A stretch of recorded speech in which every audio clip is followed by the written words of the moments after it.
Welcome to Imposter Hour with Liz and Greg. We're here to explore the imposter syndrome that haunts creatives, delving into how it affects their lives and work. Join us as we chat with authors and artists about creativity, self-doubt, featuring imposter characters in their stories, and the occasional imposter who pops up in their day-to-day lives. Today, we have the great pleasure of welcoming Katie Morton to the show. Katie is a widely recognized leading mental health advocate and educator. She's a licensed marriage and family therapist with a master's degree in clinical psychology from Pepperdine University. For over 13 years, Katie has been using social media to share mental health information globally through her YouTube channel, which has amassed over 1.4 million subscribers and 144 million views. She is also a sought after media personality, appearing on The Today Show, Dr. Phil, CBS The Doctors, KTLA's Morning News, E! News, Fox 11, Good Day LA, and featured in Glamour UK magazine. Her first book, Are You OK? A Guide to Caring for Your Mental Health, was released in December 2018, followed by her latest book, Traumatized: Identity, Understand, and Cope with PTSD and Emotional Stress, which was released in September 2021. She's currently working on her third book, which will be released in fall 2025. Katie's passion for mental health advocacy has helped her expand her online community to all major internet platforms, enabling her to respond to mental health questions from viewers worldwide. Her ultimate goal is to increase global awareness of mental health issues, improve access to mental health services, and reduce the stigma surrounding mental illness. Welcome. Thanks for having me. I'm excited to be here. So amazing to have you here, Katie. And we were saying a little bit before you joined us, we often joke that Imposter Hour with Liz and Greg was really created as an inexpensive way for us to have therapy with our friends and people we wanted to meet. And so you are our first official licensed therapist. And it's wonderful to have you on for many reasons, but really we wanted to have you on so we could actually talk about, among many other things, what imposter syndrome is. But before we get to that, I really just wanted to underscore how incredible your following is on YouTube and on social media.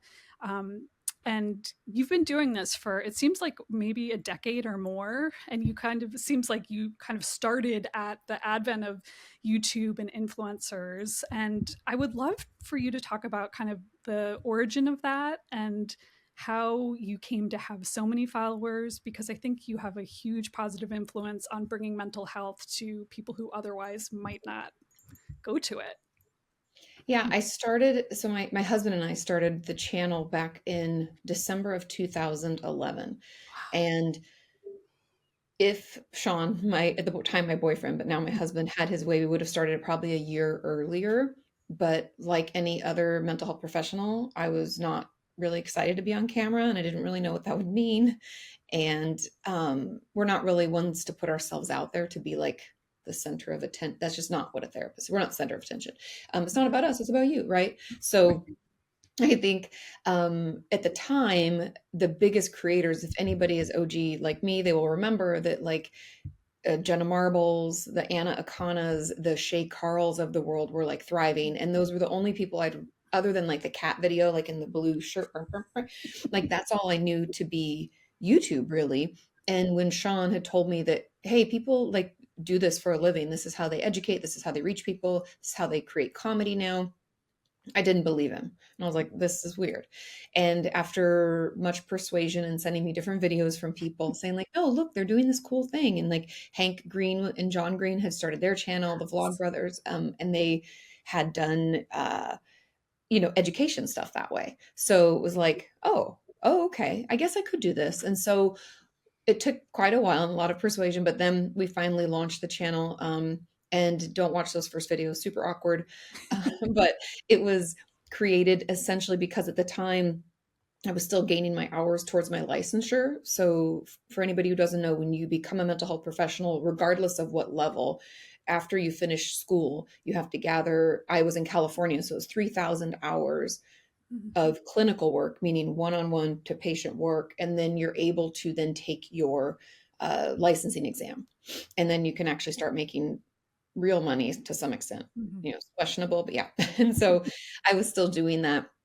and I was working at an eating disorder treatment center. So most of my specialty lies in eating disorder work and self-injury. Um, and no one understood it. And so the early videos are all about eating disorders because Sean had just been to an event where they talked about the power of YouTube and reaching people, and we should do this. And you said nobody understands it. Let's help people understand.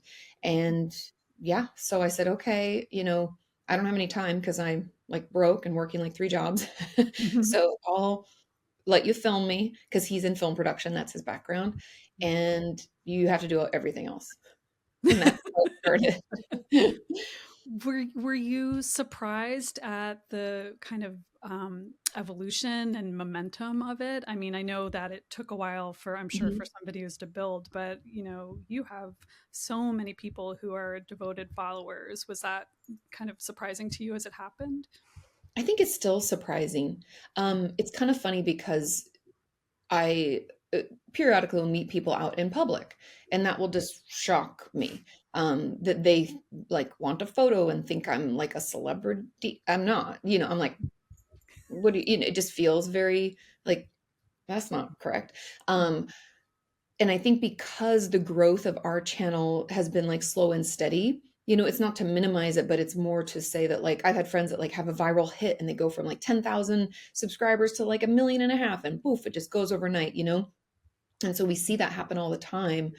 And so to me, the growth is like, oh, it's just slow and steady. Look at us. We're just doing our thing.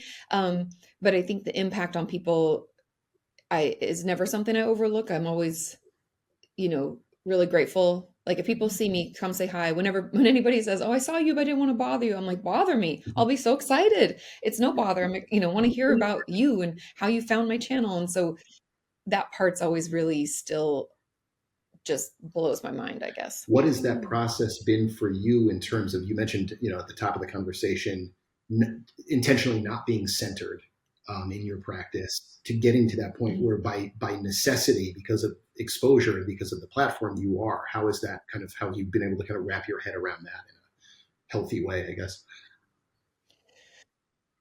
Um, I think because it's been slow and steady, it's given me a chance to also a thing I'm really blessed about just by happenstance. I was 25, I think, when we started the channel, or around that age, 26. So I feel grateful that like for most intents purposes, my brain was Mhm. fully formed, still Mhm. making bad decisions like everybody else, but moving my way out of Yeah. it somewhat, right?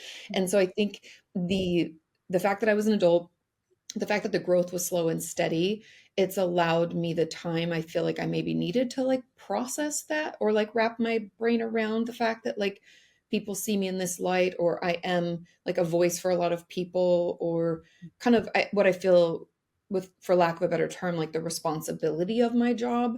Even though I felt it as a therapist in private practice, this is like on a global stage, which just has obviously more weight to it.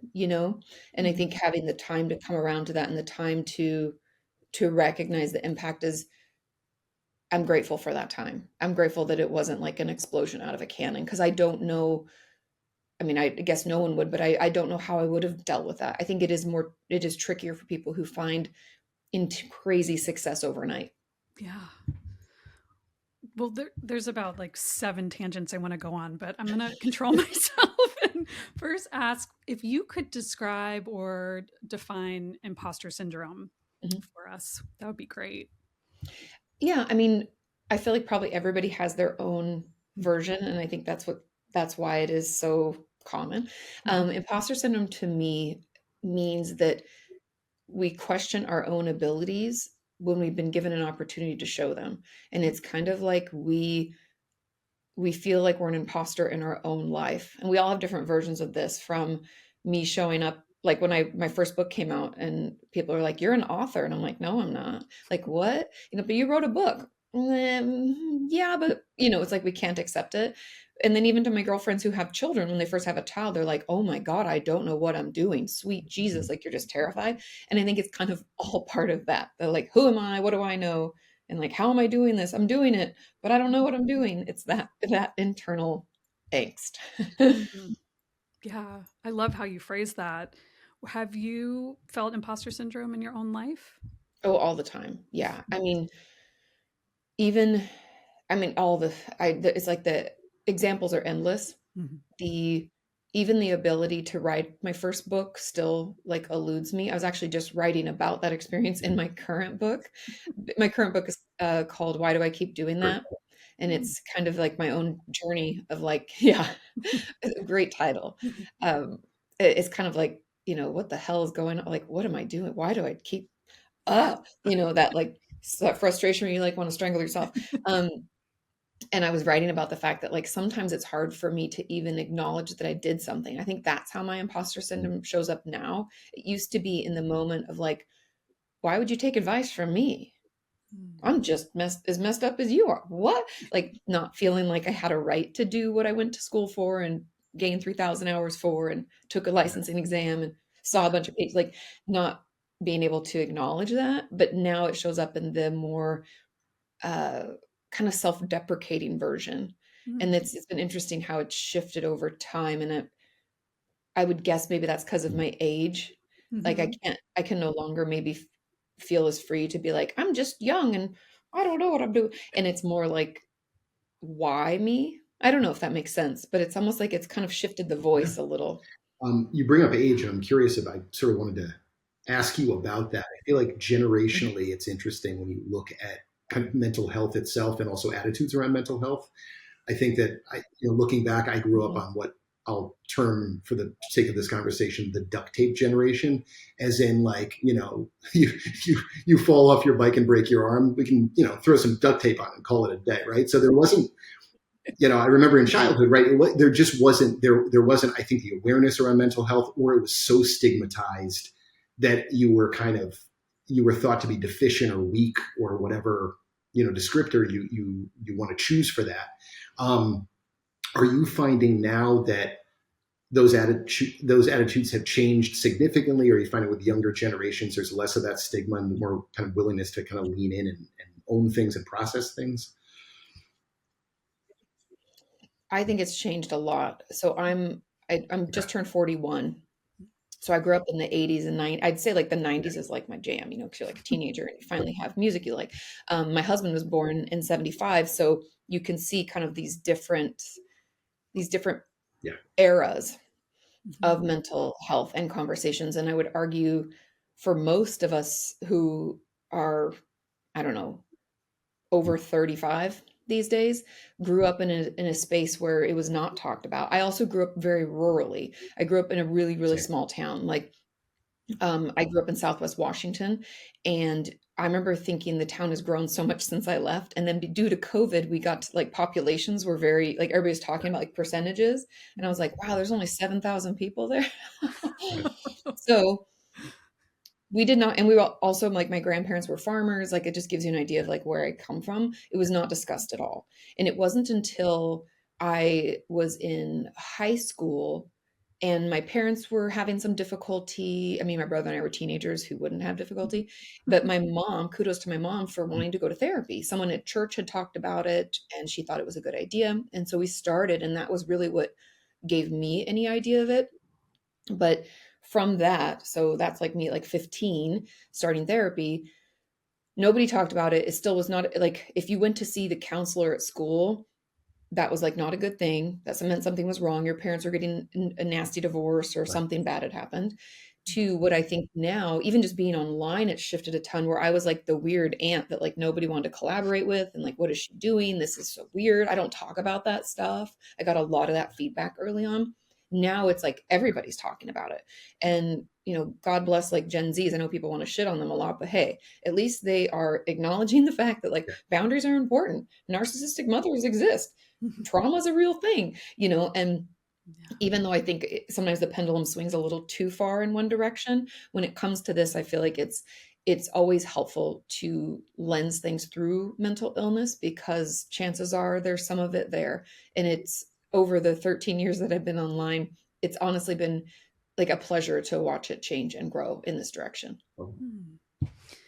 On the other side, maybe of that same coin, one thing I've noticed that's both exciting and sometimes worrisome is the amount of kind of armchair therapists that have proliferated, especially on TikTok. You mentioned, having a narcissistic mother, and like imposter syndrome is like super prevalent. Everyone's talking about it. I feel like it's like this year's version of narcissistic personality disorder. Uh-huh. In your kind of estimation, has that growth of people who are now using mental health disorders or syndromes as kind of platforms to get viewers or followers, is that helping or hurting the cause of mental health awareness? I mean, a little bit of both. I think the issue that I have is that when people don't know what they're talking about, Mm-hmm. and they're never going to admit that they don't know what they're talking about because they think that they do know what they're talking about. But I do take issue with people who offer quote unquote diagnostic like terms and like lists of symptoms and are not clear with the fact that they are not a licensed professional. They probably read this off of Google. They haven't, they're not double checking anything. I feel like there's a responsibility that not everyone wants to take ownership over, and that can lead people astray. But the thing that I always have to lean into, and what I talk to my audience about, and even my friends about who are raising children, I'm child free. So I'm like, Mm-hmm. please do the work that I don't want to do, um, is to raise critical thinkers, because I grew up without the internet, thank God, in so many ways, but that meant I had to like dig through an encyclopedia and try to figure out like how to look this up and what words would be associated with this that will guide me to the right books to, you know, and in order to have a book created, I can tell you there's a lot of other hoops you have to jump through before you can just spout nonsense, right? Um, and so I think raising critical thinkers is really important. And for all of us, even older adults are just as like guilty. Like use your brain a little. Don't just hear something and then share it. Like consider the source, check things, because that's where I really get, like grinds my gears is when people spout information like they think everybody's a narcissist now. That was definitely like a wave that I saw. And I'm like, hey, somebody not agreeing with your memory of something does not mean they're gaslighting you. They could actually remember it differently. Like that's just one instance. Or your mom, maybe not always being there for you because she worked a lot doesn't make her a narcissist. Or, like people would attach make connections that shouldn't have been made. And so I think it's up to all of us to consider the source when we hear information, take it as like, huh, interesting. I'm going to look into that more instead of, huh, that's the truth. And I'm going to make that my identity. And I'm also going to run with this online as well. Right. Well, the other thing I've seen a lot of is people self-diagnosing based Mhm. on non-professionals saying, here's 7 signs that you're in like the, dark triad personality Yes. cluster. you know? Yeah. You're Um, like, oh my God, I'm a sociopath. right, right. So, yeah, I mean, I guess along those lines too, and I know that you've written an amazing book about trauma. I think that they're going back to kind of the generational gaps, I think, with mental health awareness and identification. Like, is there more trauma now in younger generations, or is there just more of kind of an openness and acknowledgement, or even kind of this like misidentifying or self-diagnosing, would you say? I think there's just as much as there always has been, Mhm. unfortunately. Yeah. Um, People are just talking about it more, so which is a good thing in some ways, because for a long time, especially in our generations, right? Like people would just sit in silence and think something was wrong with them and let the shame like spiral them out. But now people feel more free to be like, yeah, like my dad beat me and that was terrible. People will say stuff like that. Where back in the day, I mean, even like I remember like my dad from his parents was kind of like brush it off, like boys don't cry, like what's your problem, kind of that kind of message. And it's very different now, which I think is good. And I also, this is what kind of sucks about the like trauma, is that COVID was a shared trauma and we all were traumatized, and not people don't want to accept that, and you can accept it or not, but it happened. We don't want to talk about it because we remember Clorox wiping our food and being terrified to go outside and wondering if you should be wearing gloves and like a face mask, or like what's too much, what's enough, why is toilet paper running out? Like just the chaos of it, we'd like to forget because it was scary. Mm. And so with that, I want to say that everybody's been traumatized. Um, However, I do think there are a lot of people online who use the word trauma or traumatized to mean scared or overwhelmed or shocked when, I think there's still some work to be done when it comes to like emotional intelligence and understanding what something really is. Because to be traumatized, you have to like fear for your own life or safety or the life and safety of someone else. And then it has to be so much so that you can't process it, that it turns into PTSD. And so that's kind of the how trauma is trauma and how PTSD develops. And not everybody, you know, considers it that way. I was curious from a timing perspective. Traumatized came out in September 2021. So I'm just thinking with publishing schedules, I'm imagining you would have been writing a good chunk of that book sort of during pandemic. What was the process of this, Yes. everyone living through this collective trauma? How did that inform you? Was there something cathartic about being able to kind of examine trauma during a time of this collective trauma for yourself, for your patients?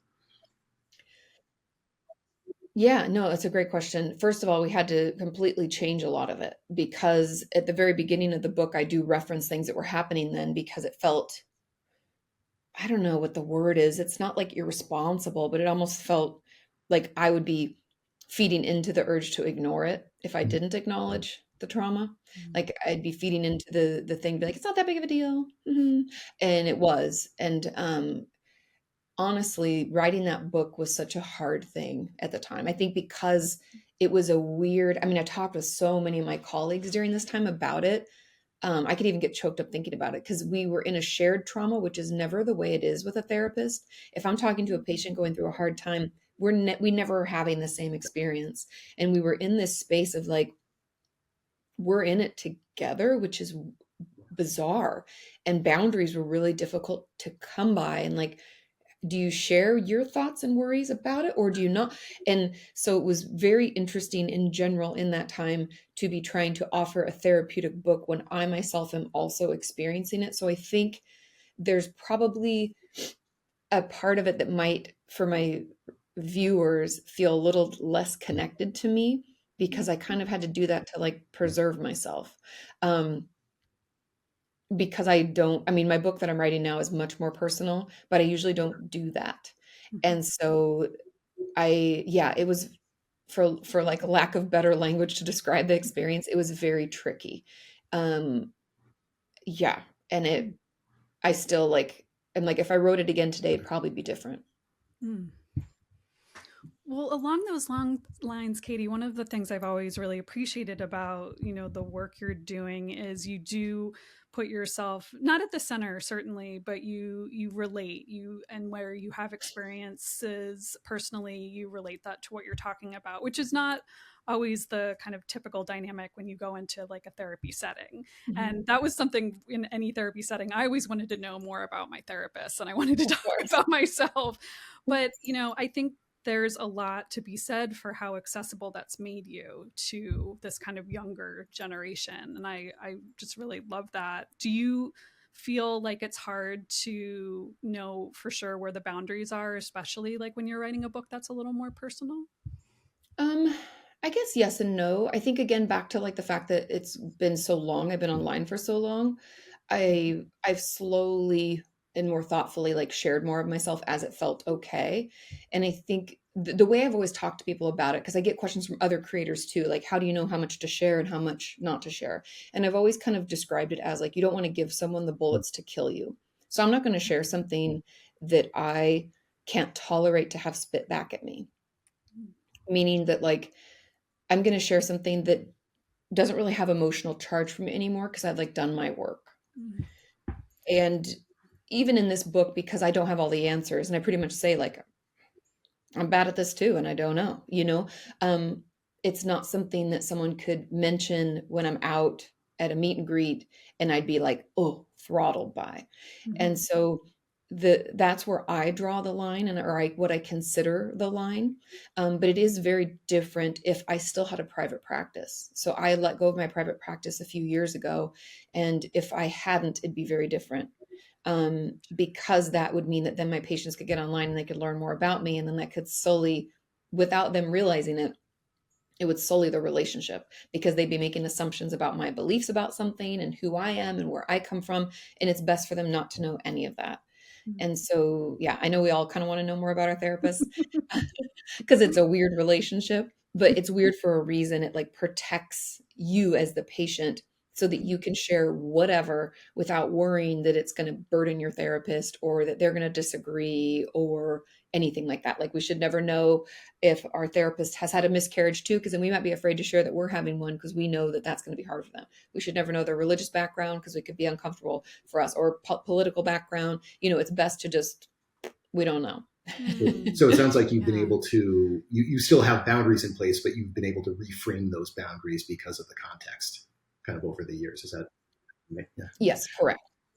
Yeah, just as Yeah. things have shifted. You mentioned earlier critical thinking, and that's something that comes up for me a lot in our sort of our society, in our discourse, a lot of that kind of thing. And it occurs to me as you're saying it that it seems like, and obviously I have not done any hours of clinical training or therapeutic training, so this is actually more of a question if I'm in the ballpark here. But as you were saying that, it occurred to me that I think a lot of what we're going through socially, politically, collectively, is sort of unprocessed trauma. And as you're saying critical thinking, I sort of feel like that's almost like is maybe in your experience part of what is keeping us from more collective critical thinking is sort of sitting in that unprocessed trauma and maybe not pushing ourselves uncomfortably out of that in order to be more critical in our thinking. Does that have any? No, yeah, I get what you're saying. I definitely think unprocessed trauma from COVID, like I know people again don't want to talk about, but everything that came out of that, losses of jobs, of financial stability, Yeah. of people, of security, all those things definitely has like allowed us to other Yeah. each other. Like, oh, it's me versus you. Oh, you're not wearing a mask. Oh, then I make assumptions about who you are. Or you didn't get the vaccination, then I think about this in this way. Like all of the othering that was done during that time, I believe obviously comes out of trauma because we're afraid and we think that one decision is a better decision. And fear is a huge motivator, by the way. And our media, unfortunately, realized that and took advantage. And I still am very angry about that because that's what's so dissension in our country. And that's why we think we're so far apart when we're really not. And I think that that has kind of led to this like aggression that we see because out of that like old adage like hurt people. I don't believe it like 100%. Like if I'm abused, that doesn't mean I'm gonna abuse somebody else, but if I don't process my own shit, then I'm going to spew it out to someone else, right? And that does ring true, right? There was a quote, oh, I'm going to mess it up, but it was beautiful. It was essentially, it was on the internet, God, I love the internet. As someone was being interviewed, I think it was Giselle Bundchen or something, but she said, one of my girlfriends had said that all the pain that I caused other people actually came from my inability to care for myself.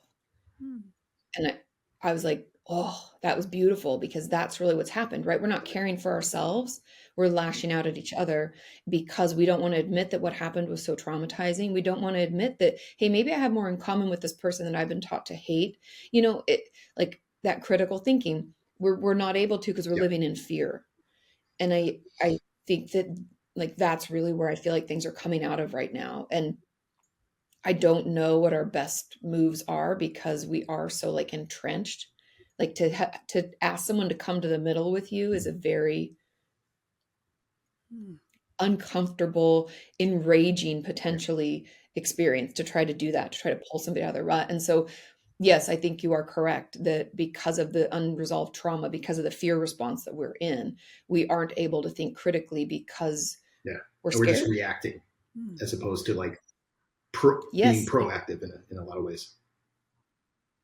100%. Because your stress response, your fight, flight, freeze, fawn response is for, if we want to get nerdy for a second, because I find the brain so fascinating, is that when we get super stressed, right, and we're overwhelmed and we fear for whatever, safety of ourselves, safety of someone else, what that does is it lights up our limbic system, which kind of runs on both sides of our brain, but it's housed, the main component of is our amygdala. And the amygdala is kind of like, it's like what toddlers live in. It's like the fire alarm. It's like, whoa, whoa, whoa, whoa. Like it's just sounding the alarm. We are under threat. Oh my God, tantrum, throw things, run away. It doesn't know what to do, but it's readying us to take action.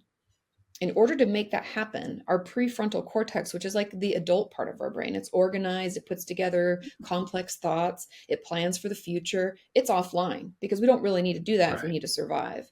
And so if we're caught in that, essentially, Greg, to your point, like if we're stuck in that response, we actually can't think critically because that part of our brain is like, I'm not needed right now. That seems frivolous. I'm going to put all my energy into survival. And so, it's like neurologically impossible. And you discuss in traumatized, you talk about, you address social media and how social media has contributed to this in some ways. Do you see, I mean, I'm sure there are no clear cut solutions to this or things like that, but I mean, do you see any way of being able to kind of neutralize social media or make it a little bit less divisive? Are there ways to like use it more constructively? I think, yes and no, because it is social media. So, like, I'm a TikTok fan. I know people can love it or hate it, but the algorithm is good for a reason. And the best advice I have for people is like two-pronged. First is if you feel worse after you get off, you need a break. And that means you're following the wrong people and you might need to reassess who those people are. And I think I talk about that in Traumatized, like assess who you're following, like what are you digesting?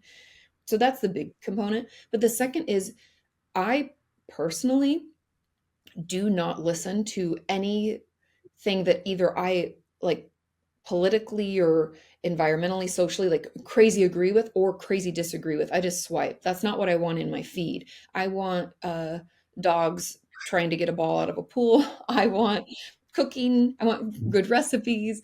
I want a woman reading tarot cards because I find that fascinating. Those are the things that I'm interested in. And so I make a point of not watching that stuff and just swiping quickly so that it tells the algorithm essentially like, oh, she's not interested in this.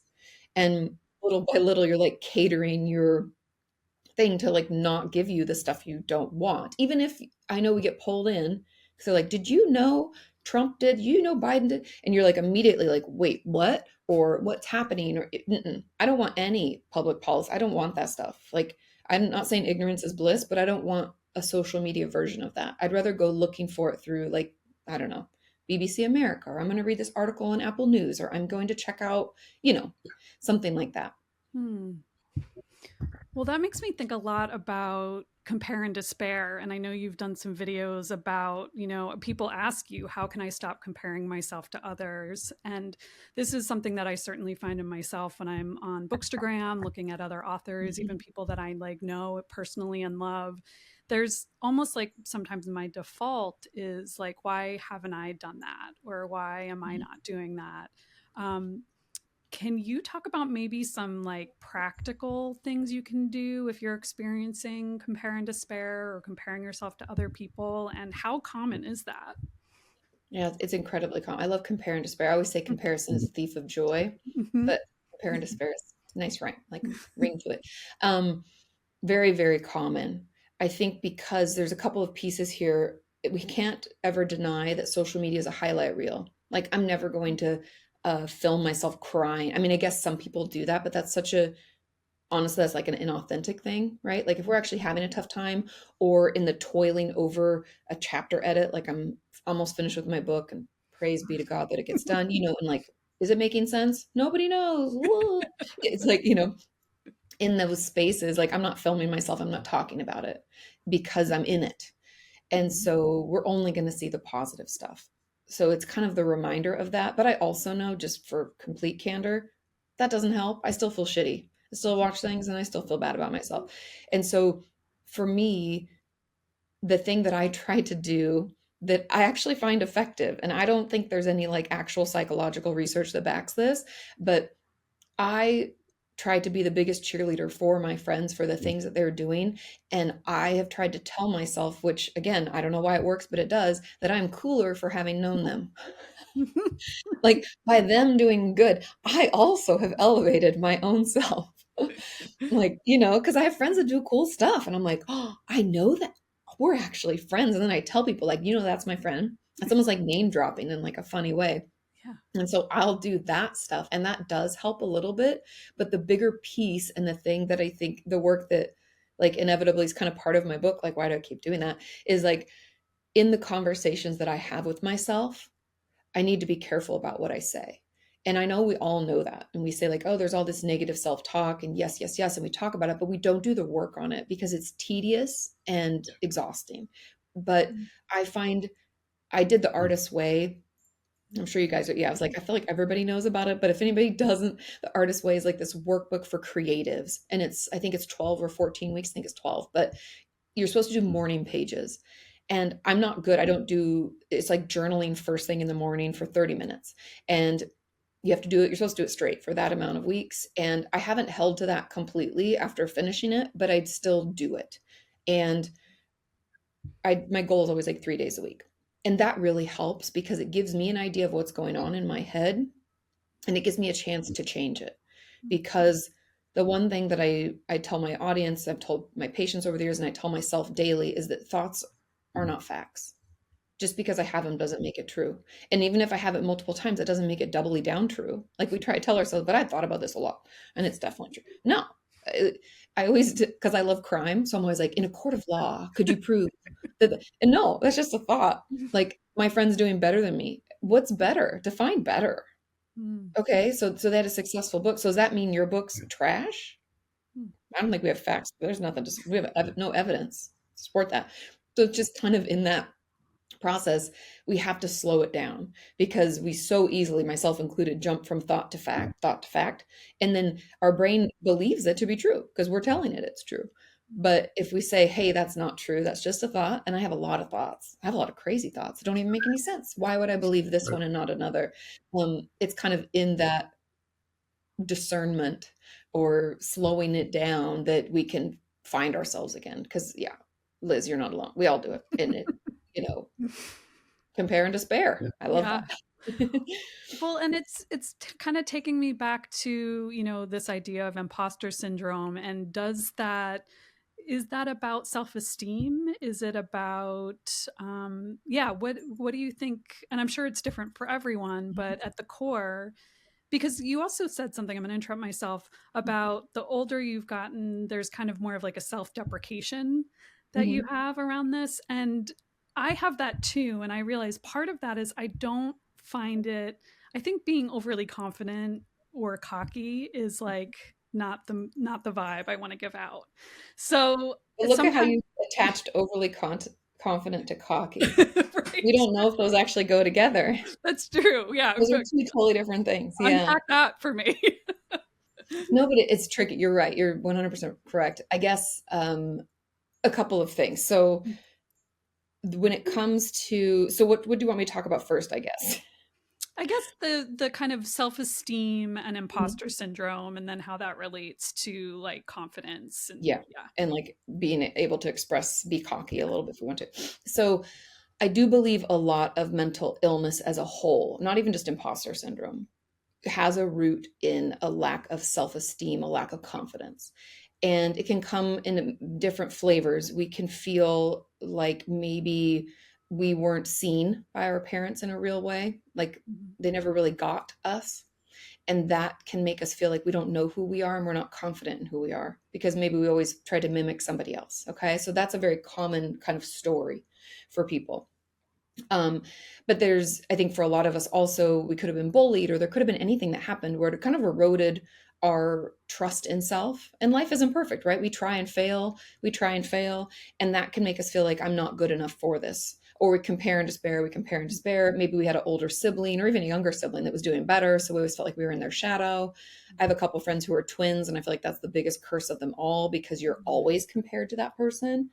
And we're just different people. Even if we're twins, we're different people with different, interests and different strengths and different weaknesses. And so, yes, I believe that is the root of imposter syndrome because to even go there, to even think, who am I? What do I know? How'd I get what? That feeling has to come from a lack of belief in self. And so my therapist gut is like, it's either like one of those stories, or it could be trauma, there could be something deeper, or it could be that because, we were never really felt seen and heard by people, we've internalized that, and now we tell ourselves that story, that we're not important, that we're not good enough, and we like those thoughts become facts because that's a Mm. rooted belief that we have about who we are.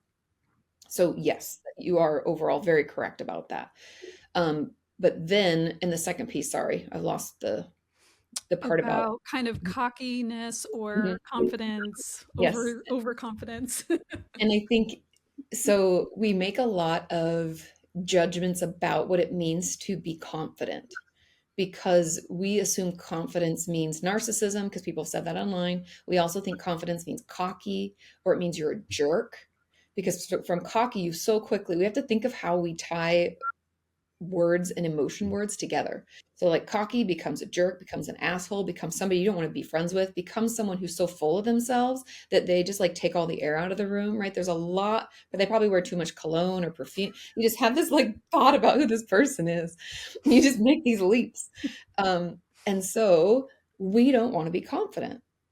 When confidence really just means assuredness of self. Like I can show up, I can be there, I can do this. I know I can do this. That's confidence. And any of us, if we were going to hire someone, would want someone who's confident. Hmm.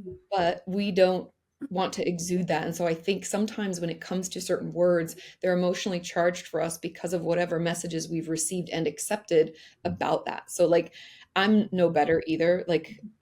It's almost like you read the chapter I was just writing, because I don't give myself time to like celebrate my wins, because I think that makes me cocky. I think that makes me like so full of myself.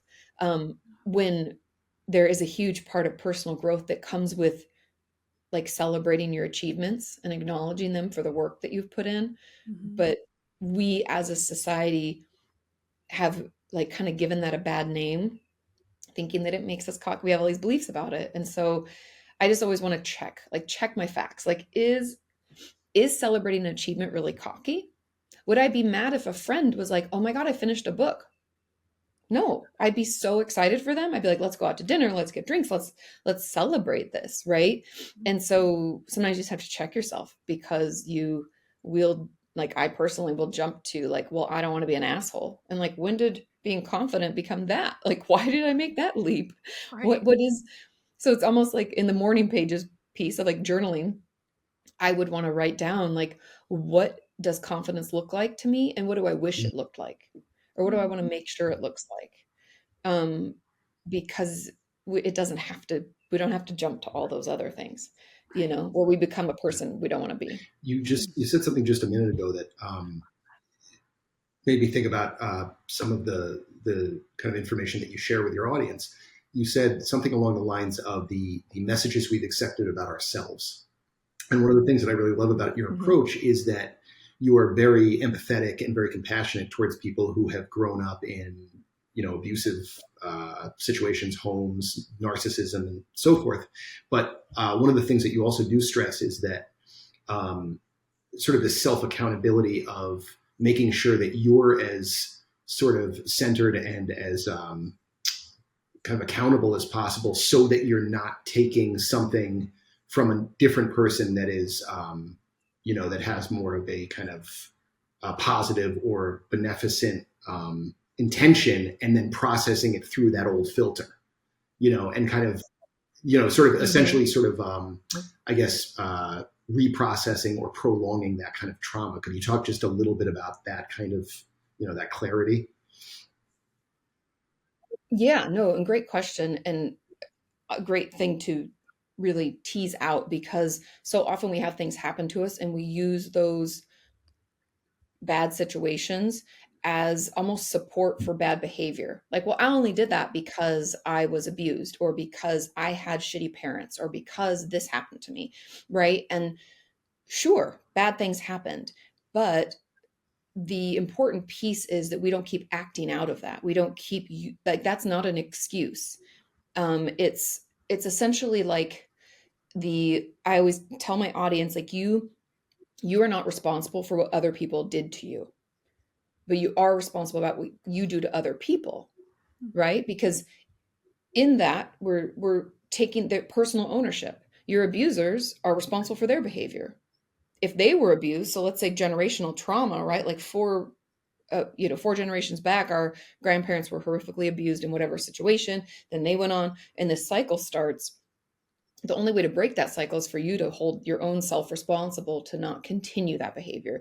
And it's kind of the fact that like it happens for tons of reasons. The main one I really do believe is the fact that we are unaware of that what happened to us isn't okay, because it's really, really hard for people to admit that they were abused. Using that word, the amount of times I hear online and even in my office over the years of like, that's a really heavy word, or like trauma. Like my friends don't still, when I say like, well, COVID was traumatizing, they're like, that's kind of intense. I mean, it was scary.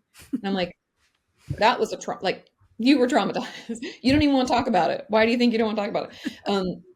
And so sometimes, we have to like admit that what happened wasn't correct, that was painful and hurtful. And then this is hard for all of us, no matter what our background is, and realize how are we impacted and like involving other people. For example, like I'll even speak personally, like so my dad worked away from home a ton growing up. So I always felt like I had to earn love and attention because I had to be the best, because then my dad might be home more.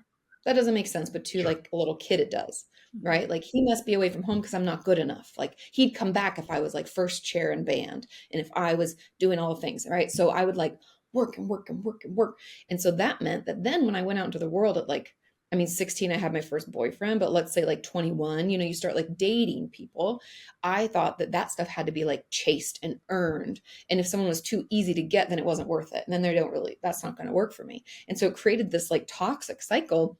And it wasn't until my therapist like helped me draw this correlation that she was like, you don't want to keep doing this. Like, then you're going to create a relationship that's just like the one you had with your dad, which was terrible. And you were in therapy for years about that.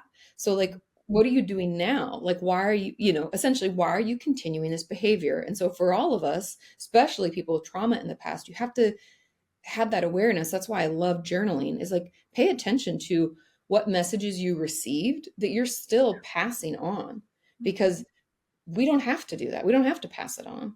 We get to listen to that narrative that we've been told and be like, is that true? Do I like it? Is that what I want to have? Like, I didn't want to chase my whole life. That's frankly fucking exhausting. And I'm burnt out already at like the ripe age of 16. You're like, it's a lot, doing all this extracurricular. Oh, it's just too much. And so you have to like decide. And a lot of us don't feel like we have that time to make that decision. But I'm here to tell you, I don't care if you're 25 or 65, you still have the time to make that decision and decide, do I still want to perpetuate this or not? And that's where our responsibility is held. No one makes anybody do anything. We all have free will. And I know it's hard. I'm not saying it's easy, but we do have a choice.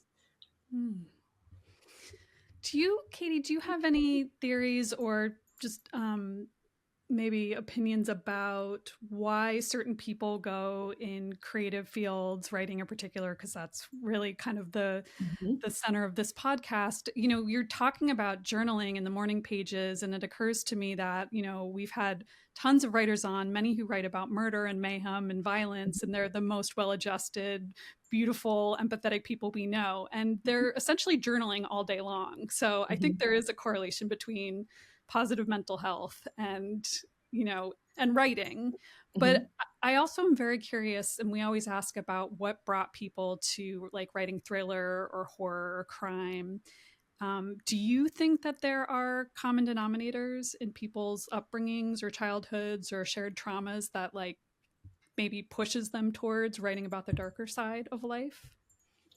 It could be. That's my favorite genre personally, as a person who digests content. I'm like murder mystery, like shows, books, anything, like love it. And I will read those in like a day. I do think there is something to, and I don't want to draw too like broad of a stroke because everybody's different. Some people might just be super interested, but there are like two pieces here that I think are interesting to at least acknowledge. Number one, and I know like there are big authors in the space people are going to think of right away, but a lot of it's women. And there was a study, I want to say like 2015, it might be like 2017, but about why women love crime so much and why we want to write it, why we want to read it, why we're so fascinated by it. And a lot of it came back to the fact that we ourselves feel like we could be victims. And so we want to understand that to the fullest extent so that then we're more prepared. And so it's almost like self preservation in action, which I'm like, good for us. Look at us being resourceful. So there's that. And I definitely feel that. Like, I mean, I'm a city mouse and I'll go walking out by myself and like, having keys that I could like whack at somebody or put between my fingers or something. Like I always am thinking about that. And I know that men are like, that's crazy. And you're like, I know that I could be a victim and I don't know how to protect myself. Taking my self-defense classes, all that stuff. So there's that.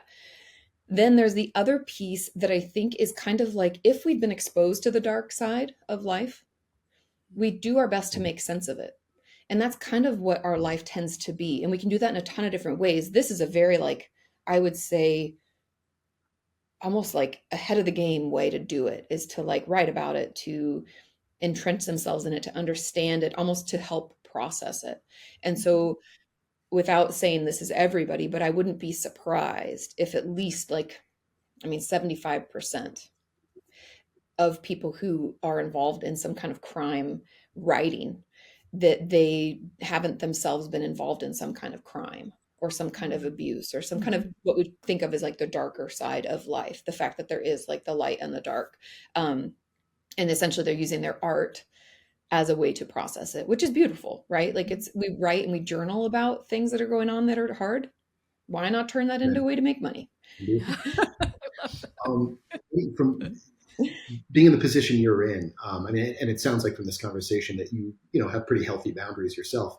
But being in the position you're in, part of your work by its very essence is to open yourself up empathetically, compassionately, kind of make yourself emotionally available.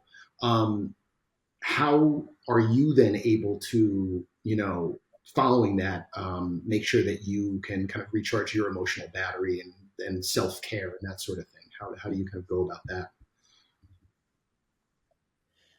I'm not always that good at it, but I tried my best. So there's a few things that I do, some that are easier to do daily and others that are like planning things.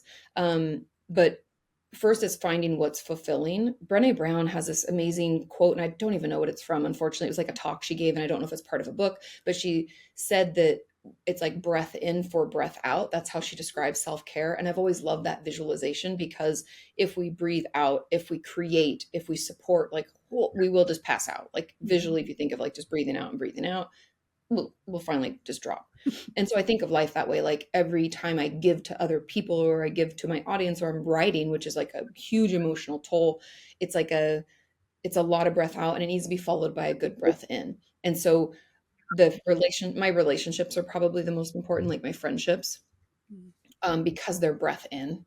Like I leave feeling like energized, like JL is a good example, even though she's my literary agent, like I have such a good time with her. I love talking with her. We get in random conversations about cool things and I leave feeling like more recharged. And I'm fortunate enough to have quite a few of those people in my life and I make time to talk with them or to see them in person because I don't live next to all of them. So that's the biggest piece for me. Another is walking. Like we used to live in Santa Monica for like forever, for like 20 years. And I would just go walking. And I feel like that gives me not only an opportunity to like process what's going on, but it's also like definitely a breath in because I love to be alone with my thoughts. And that's like a very isolated, nice time, Every once in a while I'll listen to a podcast, but it's usually just me in my head thinking about things. And I find that to be good. I'm definitely not like the traditional extrovert or introvert, but there is an introverted part of me that like recharges with alone time and my thoughts. So those are some of the basic things. And then journaling, that's really helpful. And obviously taking regular breaks, knowing when I'm burnt and not pushing myself. Yeah. And then boundaries, like, there was another thing I saw online recently that was so powerful about boundaries. She's like, if you say yes to everything, your yes means nothing. And I was like, that's very true. And learning when to say no has been something I'm still working on. But it's something that I try to practice.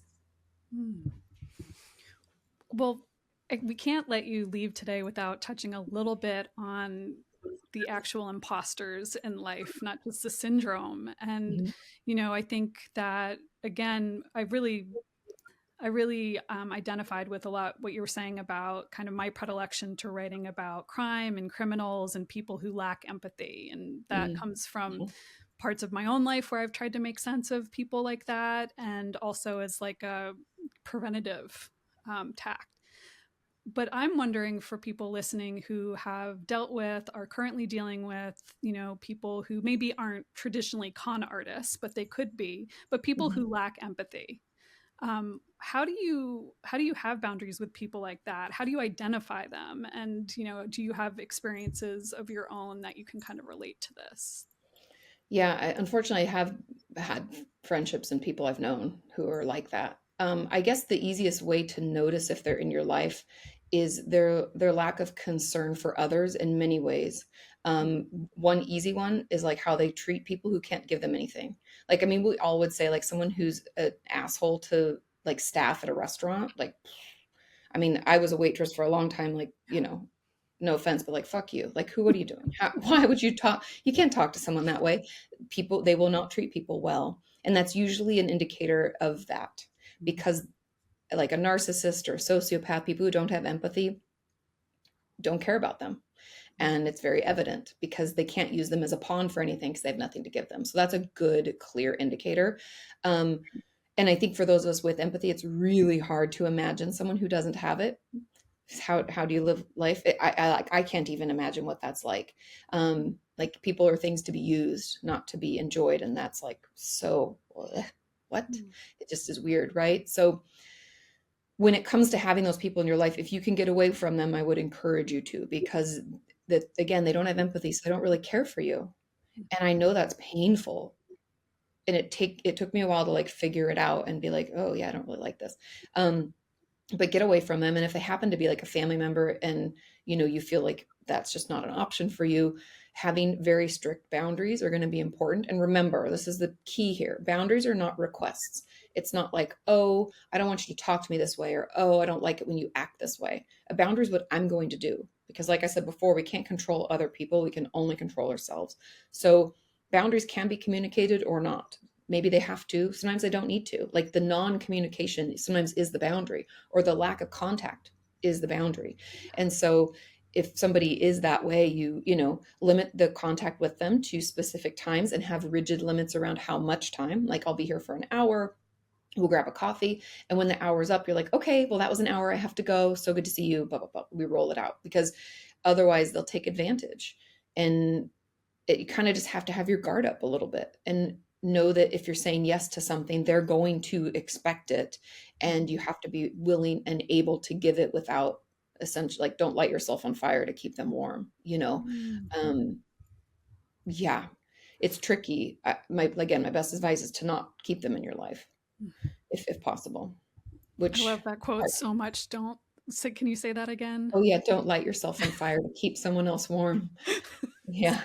Wow. It's such a good visual, right? You will literally burn out. Like, yes.